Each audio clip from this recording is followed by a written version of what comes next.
DC Nation, what is up? We're back in another video, and today I'm talking about the new Arrowverse crossover. Now, this crossover was not across all the different Arrowverse shows. Like, it wasn't on TV, it wasn't any episodes, it was actually in a comic form. We got a 6-issue miniseries titled Earth Prime, and it was a crossover between Batwoman, Legends of Tomorrow, Supergirl, The Flash, also Superman Lois, Stargirl. Now, I know you guys are saying, hey, Superman Lois is not in the Arrowverse. It isn't, but we still got an issue that showed Superman and Lois just hanging out, and I'll get to that issue soon, but I'm first going to talk about the very first issue of this miniseries, which is focused on Batwoman. Yep, issue number 1 of Earth Prime is focused on Batwoman. She fights off against Clayface, this new, younger Clayface, and the issue, it's alright. Alright, so my thoughts on issue number 1. It's fun. We get some good action. Ryan Wilder as Batwoman. Clayface looks awesome.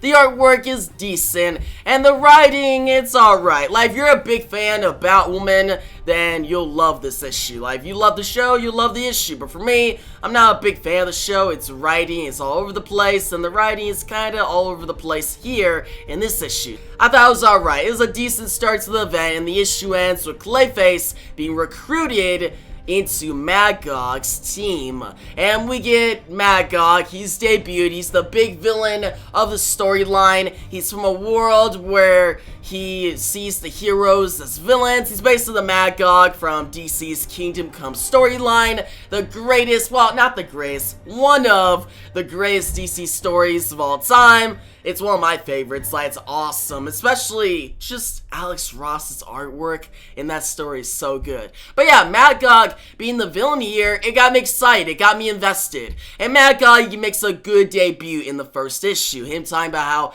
the heroes are not good, and he's trying to bring these certain villains together, and he's gonna create a revolution on this world on Earth Prime. Now, issue number 2, we got the focus on Superman and Lois. And we see the issue focus on Clark and Lois's anniversary, how their wedding anniversary, and how that anniversary is actually 4 days after the actual anniversary. Jonathan and Jordan, their son's like, hey, why is that? And we find out basically their first year, their first anniversary, they both struggled to make it to a dinner. We had Superman go up against the villain from Superman 4, A Quest for Peace. Okay, I love the Donnerverse, it's great. Like, Christopher Reeve's Superman is so cool. He nails the role. The first 2 movies of the 4 are so good. The first movie, villain being Lex Luthor. Second movie, villain being General Zod. Like, it's so good. And Superman flying around the world. Like, and just the music by John Williams is so epic and classic. It's nostalgia.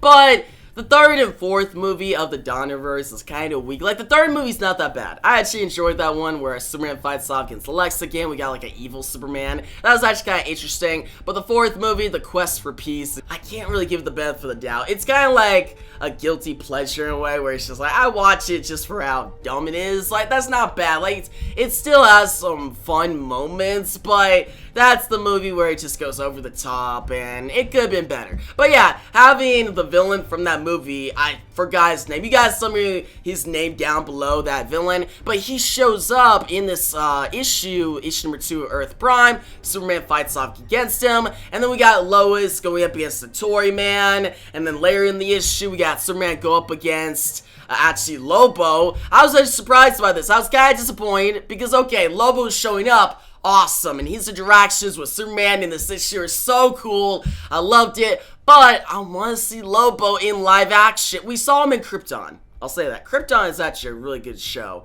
Having Lobo, Brainiac in that show is so cool. Doomsday. But I want to see Lobo in the Arrowverse, or not in the Arrowverse, but in Superman and Lois. Like, it'd be cool if Lobo can show up maybe in Season 3 or Season 4, eventually. Superman and Lois is not in the Arrowverse anymore, so there's so much potential, so maybe we could get Lobo. That'd be cool. But having Lobo in this issue was cool, and seeing Lois and Clark struggle and meet up to dinner, and then by the end, they actually meet up and enjoy their time in Hawaii.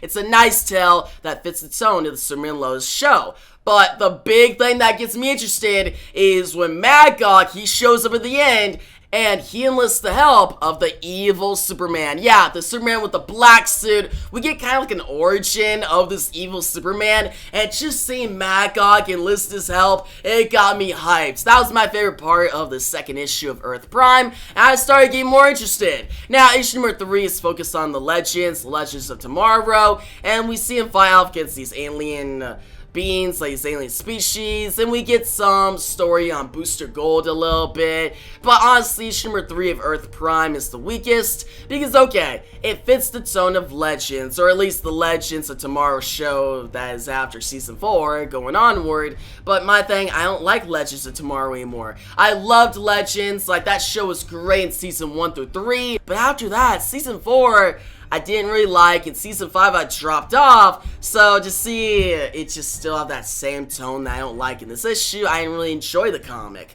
And Legends, I know it got canceled, which sucks. I don't like when shows get canceled, because I like when shows can actually end the way they want to. Same for Batwoman, like that sucks. But for me, I dropped off of both those shows, so it didn't affect me too much. But for the fans out there that love those shows still, I feel bad for you. Like, that sucks to have a cancellation like that. But yeah, moving on to issue number 4, we got my favorite issue of this mini-series, which focuses on Stargirl. And we see Courtney Whitmore go with her family, you know, Pat Dugan, and then Courtney's mother, and then we also got Mike, Courtney's brother, and they all go on vacation. They hang out, and Courtney and Pat run into an old JSA villain called the Needle. And at first you're like, oh, is there gonna be a big fight? But turns out the Needle is actually there to thank Pat Dugan. So basically the Needle went up against the JSA back in the day, went up against the 7 Soldiers of Victory, and I gotta say, the 2 splash images we get of both teams are so cool. I love the artwork in this issue. Like guys, the artwork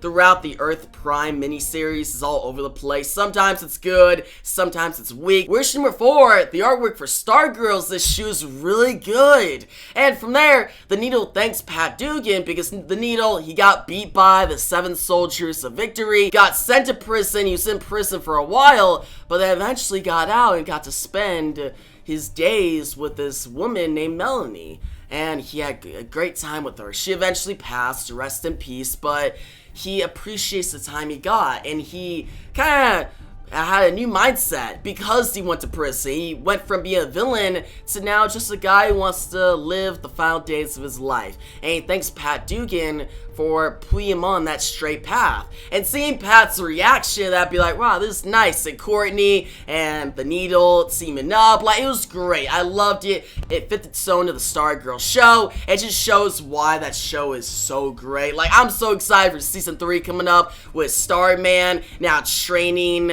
Courtney. Like, that's gonna be so good. But how the issue ends with, okay, Magog shows up and tries to enlist the help of the Needle, and I thought this is when the story would get kind of like not good, like it wouldn't be good writing, like the Needle be like, okay, I'll be a villain again, but instead he reacts like this: no, I'm old, I don't fear you, you're a villain, like, just let me be, like, I'm gonna leave. And Magog's like, okay, whatever, but then Magog takes one of his needles and makes a clone of the Needle. So we still got, like, a villain, the Needle, for the final issue of this main series, but it doesn't mess with the character arc and the character development we had with this character, the Needle. Like, for this character, the Needle, to only be in one issue, a great character. He's written well, I really liked him.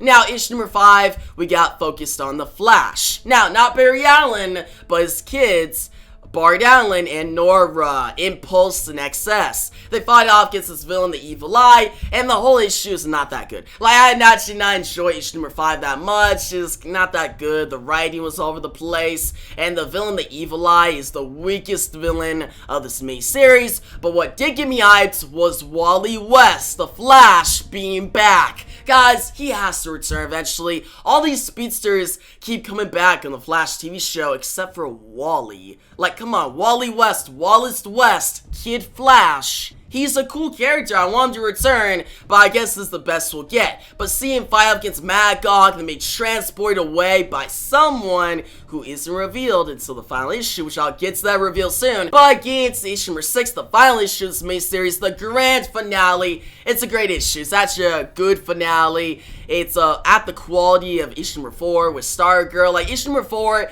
issue number 6 are my favorite issues out of this miniseries. They're written well, and actually, Bart and Nora actually step up. I like seeing them step up. Like, they're not written that well in issue number 5, the Flash Decade issue, but they're written really well in issue number 6. You see, like, different writers are on each issue. But yeah, issue number 6, seeing them step up against Magog, seeing Supergirl, Martian Manhunter, and actually, we also got Bloodwork. He escapes, and Martian Manhunter fights off against Bloodwork. But at the end of issue number 6, we see Bloodwork. He escapes Iron Heights. And Bloodwork's out there somewhere. We have like a backup tale where Cisco, he realizes this. Cisco's hanging out with like Phantom Girl, and they see that Bloodwork has escaped. And Bloodwork will probably be a villain in Flash Season 9. Also, being Season 9, we'll either get like Cobalt Blue, barely doubt it. I know there's that tease at the end of the Season 8 finale, but I don't think it's Cobalt Blue. I think it's actually Rajin, the Lightning God, who was in DC Rebirth, Flash Rebirth, and he was in the same storyline of like Mina DeWong, Fast Track, who just showed up in Season 8 of The Flash. I feel like it would make more sense. Now, I do want Cobalt Blue. Having Eddie come back as Cobalt Blue would be the best thing ever, but looking at the Flash's quality, where the Flash right now is the final running Arrowverse show, and it's not that good. Like, there's some great ideas, but it's not executed well. Like, the showrunner, Eric Wallace, he's all over the place. Like, it's not a great show anymore, and I'm gonna keep watching The Flash, but I'm not doing reviews for it. If anything, I'll do a reaction review for the series finale. Like, I'll definitely do that, just to cap it off. But for the rest of the episodes, unless Cobalt Blue Eddie actually shows up, maybe I'll do more reactions. But yeah, Bloodwork, he escapes, and he'll be in Season 9. But to the main plot of the final issue, we got Bart and Nora. They watch all these heroes disappear, and they are the only ones to fight off against Magog and his team of supervillains, which we got the Needle, or a clone of the Needle. We got Clayface, Evil Eye, Evil Superman, and yeah, it's a very formidable team of foes. But then we see this anonymous figure in a green robe. I already know you guys know who it is, but I'll get to the reveal soon. He sends all the heroes back to back up Bart and Nora, Excess, and Impulse, and you get a huge fight. All these heroes against Magog's forces, and Magog, he's a great villain. Like, he's drawn well, he's so cool. I really like the Kingdom Come vibes, and yeah, just seeing Magog get defeated, and then Bart and Nora be happy. They stepped up. They're the heroes of this new generation. But then we get a cliffhanger where Barry Allen, Jay Garrick, Supergirl, Superman, Clark, they show up to the Hall of Justice. We see that the anonymous figure in the green robe is none other than Oliver Queen, the Spectre. Oliver Queen, the Spectre, is back, and the reason he had none of the heroes go out and help Bart and Nora because Bart and Nora need to step up. They need to be heroes, and now them being heroes, it helps our heroes fight what's coming next. Flash, Jake Garrick, Supergirl, seeing all these heroes together. But yeah, just that final image of Oliver Queen saying they need to be ready. Bart and Nora and the new generation of heroes need to be ready for what's coming next. And we have this tagline that says, "The end for now." And my thoughts on this is, okay, this final issue, so cool. Seeing Oliver Queen, the Spectre coming back, got me hyped. And this whole miniseries, this Events, Earth Prime, definitely gives me like Elseworld vibes. Like that Elseworld crossover where it was a prelude to Crisis. You had certain characters team up. It was a great crossover. You had a great villain, Dr. Destiny, and it set up a bigger event. Here, Earth Prime, you have a great villain and Magog, and it sets up a bigger event. Now, what that bigger event will be, I don't know. It may be Blackest Nights because we had Deathstorm in The Flash. But what I already know is the next event, it'll probably be another comic. I think they're just doing comics going forward because The Flash, is almost over. It's gonna end in season 9, end its story, but we're not gonna get another crossover. I barely doubt it. And here, it pretty much implies that we will, but I think it'll be in comic form, and I'm excited to see what story we'll get, but in terms of the Arrowverse, it's basically over, like the shows and everything, and that sucks. I was hoping the Arrowverse would end on a stronger note. Honestly, it should just ended after Crisis. Like, Arrow's finale should have been the end, because it is the Arrowverse. It should have ended there. Like, Crisis ended well, Arrow had an amazing finale, but then after that, the Arrowverse just started falling. It just started, every show just started dropping off. The stories were getting weaker, and the shows that people thought were in the Arrowverse, like Superman, Lois, and Stargirl, they're not really. Like, Stargirl is technically in the Arrowverse, but she's not really showing up in anything, and this show is way better than what the Arrowverse is now. Same for Superman and Lois. Like, I know there's people like, oh, Superman and Lois not being the Arrowverse, that sucks, but me, I'm like, nah, there's not gonna be crossovers. Like, let Superman and Lois do its own thing. It's a great show. It has a lot of potential now that's not in the Arrowverse, and I like that. But for this Earth Prime comic, I do recommend it to anyone who enjoys the Arrowverse and just likes Oliver Queen the Spectre. Like, having him come back is so cool.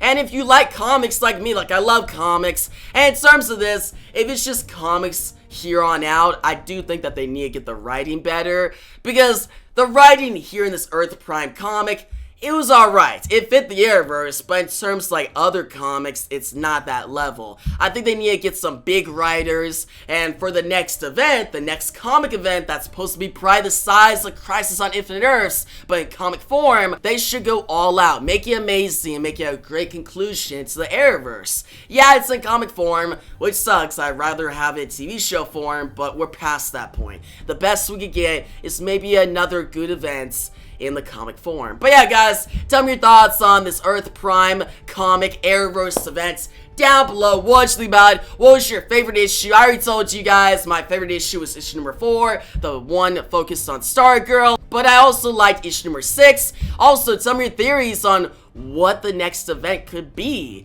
Like, could it be Blackest Night? Could it be Infinite Crisis? Like, they could go anywhere now. They don't have to worry about budget, getting all these actors together. Nah, it's in a comic. So, the writers should go all out. Like, don't even hold back. Do something big for the next event. Like, really make it a love letter to all Arrowverse fans and make it awesome. I think you guys agree with me with that, right? I know I said that, yeah, it dropped off Batwoman and Legends. I did. And I think the Arrowverse has fallen, but it can still have a good conclusion in the comics. But yeah, guys, that's gonna wrap up the video. If you liked the video, give it a thumbs up. New show, make sure to subscribe, hit that notification bell so you don't miss out on any other content I do on the Arrowverse, like my reaction to the Flash series finale eventually coming, or my comic review on the next Arrowverse event, and of course, my reactions to Stargirl Season 3 and Superman Lois Season 3. I'm definitely excited for those seasons, like Superman Lois and Stargirl and Harley Quinn, like just the best DC shows right now. And yeah, guys, thanks for watching, and peace out.